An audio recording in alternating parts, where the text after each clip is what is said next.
Every club. Every day. The Global Sports Podcast Network. Hello, ladies, gentlemen, and everybody in between. Welcome to the Daily Newcastle podcast. My name is Michael Grahamslaw, and today we are here to discuss Newcastle United's third win against Manchester City in 20 years. Now, I'll be completely honest, I've been struck with a little bit of a dilemma. So it's currently midnight as I'm re-recording this, and I've had a little bit of a debate with myself of whether I should record this right now or in the morning as a sober little bird after a few hours at the gym to wake myself up. But I thought, you know what, bugger it, I'm much more fun as an individual after a few beers, and hopefully you'll agree. But enough about this little scoundrel. Newcastle went into the game against an in-form Manchester City, just 1 point off the drop zone. And after some very interesting 3 p.m. games on Saturday, there was just 8 points separating 15th place Newcastle and 4th place Chelsea. So a win, albeit unlikely, was going to be invaluable for the Magpies. And even in defeat, a win, should I say, would look a lot worse than it actually was. And then if we look at the lineup, the first thing that was very, very clear was the reintroduction of Lewis Hall and Tino Livramento back in the side, which meant if Newcastle got battered here, everything I had spoken about for the last few weeks about Newcastle United's biggest issue would have been a whole load of fresh shiza. Because I've said for weeks our biggest influence is our fullbacks, and our biggest issue has been the lack of fluidity in those positions because of Kieran Trippier and Dan Burn, who have a combined age older than my parents. Which, you know, it's kind of distance. I look old, so let's be honest. It's an old age for a footballer. But today, that definitely was not an issue. Anthony Gordon also missed out with Harvey Barnes coming at the side. And wow, what a performance by Harvey Barnes. Clearly, Scotland's monumental World Cup qualifications got into his head, and he's thinking, wow, I can go to the US next year. And he put in a performance that made even Steve Clarke stand up and go, wow. I'll be honest, at the start of the campaign, I said Harvey Barnes would be our player of the campaign, and after 10 games, I said, you know what? Maybe I'm an idiot. Thankfully, the clinical finishing of Harvey Barnes and his direct style of play meshed beautifully with Lewis Hall, and Newcastle United had a serious outlet on that left-hand side, and both Hall and Barnes played fantastically. But going into the game, that big debate came in midfield. Because let's be honest, a lot of people said before the game, myself included, that Joelinton maybe should miss a couple of games. Maybe he needs a bit of more of a rest. And just maybe Jacob Ramsey should go there instead. And I'll be honest, I would have loved to have seen Jacob Ramsey in there from the start, because I think he's a monumental talent that we just haven't had the run of games to see that just yet. And when Big Joe plays, he is either the GOAT or the WOAT.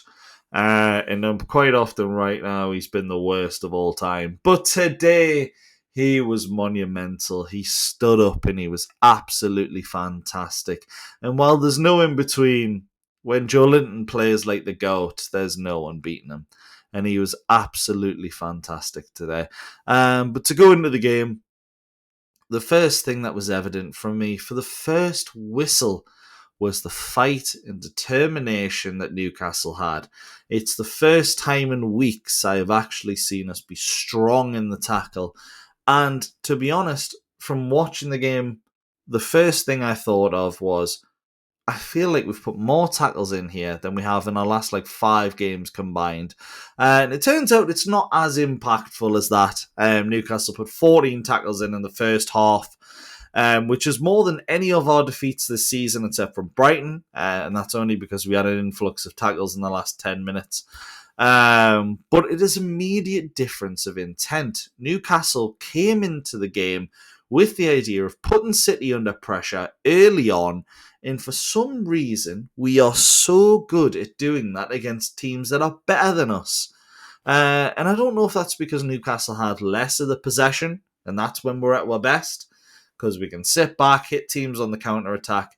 But when it comes to players in the proportion of the play they have, or time at their feet, Harvey Barnes had the ball so much more than we see wingers traditionally have for us. Particularly in recent times, Gordon and Murphy or Alanga, whichever one it is, feel like they rarely touch the ball.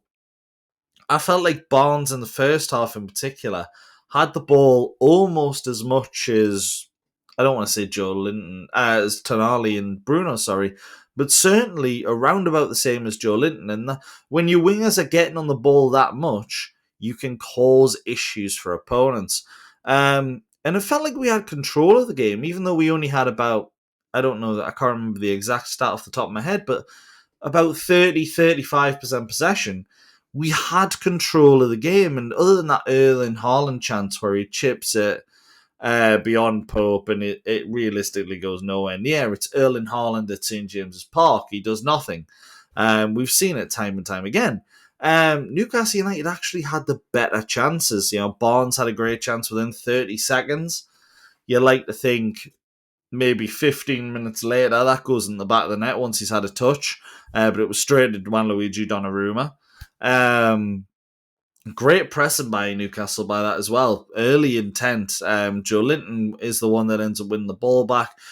Comes out to Harvey Barnes, first time strike. It just doesn't get the curl on it. It's unfortunate. It doesn't cost Newcastle on this occasion, but it really is a poor finish. It does have to be said that City could have and probably should have had a penalty, in my opinion. It's a slide tackle by Fabian Schär on Phil Foden. Foden does get his shot away before the tackle, which for me, I know it's not the rules, which, fair enough, you've got to follow the rules. But I think it's one of those where Fabian Schär impacts Phil Foden about 1 or 2 seconds after the shot is taken. So he doesn't really impact the play at all. And I think that's the reason it wasn't really given. Shaw was a little bit reckless, a little bit dangerous. I think if Foden takes a touch and he tries to knock it to the side and Shaw takes him out, it's 100% a penalty. But because he's got his shot away, Shaw doesn't impact the shot at all, really, except from the pressure he puts on the ball before it's taken, which you can't really see when you're going for a penalty. It just looks like Foden's took a shot. It hasn't really impacted him at all, and both sides as well after that really should have scored. Barnes fires wide after great work from Voltemada. Barnes has an open goal pretty much. So we should have had a hat-trick today, and then Phil Foden did almost the same. It's a bit of a harder chance after some great work from Vrayan Cherki, who came from Lyon, and absolutely fantastic player. Donnarumma also made 2 pretty decent saves during the game. I mean, the 2 shots that are almost straight at him from Nick Voltemada. The first is a header from a high cross from Jacob Murphy, and then is a low drive from an early Jacob Murphy cross. The shot's taken by Voltemada again, whose finishing wasn't fantastic today, but he was a lot more like a centre-forward, playing off the last man. Sometimes he would come deep, but you also saw him get beyond the defender a bit more, which we didn't see in previous fixtures. And if he can do that, then he is the striker that Newcastle want and Newcastle need. But we hadn't seen that before today, really, where he was playing on the last man. So credit to him. He had an excellent performance, just missing the goal. Finishing wasn't fantastic. But he did a lot of damage. And because he was able to get in behind, City didn't know, Ruben Diaz, Guardiola, etc., Didn't know if he was going to try and get in behind or if he was going to come short, try and get the ball. And when that happens, it causes chaos. We're going to go into the goals in just a moment, but I think we're at that 10-minute mark pretty much. Let's get into our first advert. And this one is from Bionique. Your body is unique. And Global Sports Podcast Network has partnered with Bionique, the world's most personalised supplements. Bionique provide 100% tailor-made supplements designed to deliver precisely what your body needs at exactly the right levels to optimise your health. No guessing. So click the link in the show notes. Use the code GSPN2025 for 40% off your first month's subscription. Bionique. Don't settle for off-the-shelf solutions made for just anybody. Get what's right for you right now.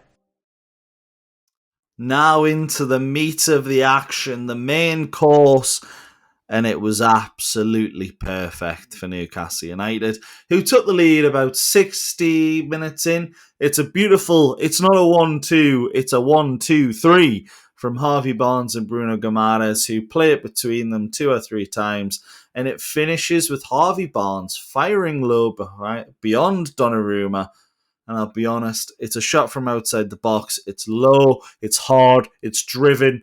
For anyone that plays the most recent FIFA EAFC 26, it's one you see all the time. The low-driven shot is absolutely unbelievable. And Harvey Barnes, not a single other player can do that for Newcastle United. He offers something completely different on the wing in regards to finishing. He is better than Anthony Gordon. He is better than Jacob Murphy. He's better than Anthony Elanga at those particular finishes. There's a lot that he doesn't do well, but when it comes to moments like this, there isn't a single Newcastle United player who is better than Harvey Barnes in those positions. However, City equalised almost immediately. After not looking dangerous for 60-odd minutes, Newcastle scored and immediately City looked dangerous again. It was, I don't want to say lucky, because it's going in no matter what happens, really, with the touch. But City end up with a corner. It results in a low-driven shot from Bernardo Silva. It's blocked by Lewis Hall, but then it falls to Ruben Diaz, who, by the way, at this point, hasn't scored in 4 years, and his last goal was against Newcastle United. So no surprise, he scores once again here. He gets his shot away, goes in between 2 or 3 defenders, and it goes in between the legs of Fabian Schär, who tries to close his legs, but it hits off the inside of his left leg and goes into the back of the net.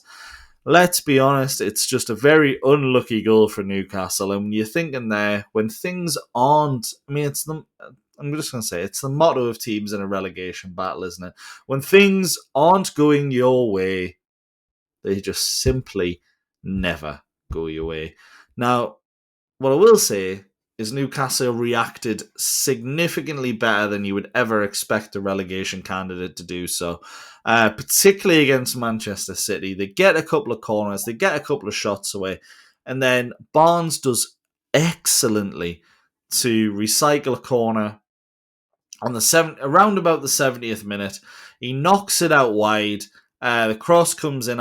It might be from Jacob Murphy again. I can't remember off the top of my head. It might be from Livramento. Voldemort heads it across goal instead of at goal, and Bruno Guimarães fires his header against the bar, and you're thinking, oh my god, what a chance. And then the rebound drops to Harvey Barnes, who fires it into the roof of the net. And then there was a VAR decision for about 2-3 minutes. But Barnes was behind Bruno when the header is taken, and Bruno was just onside. It didn't take too long.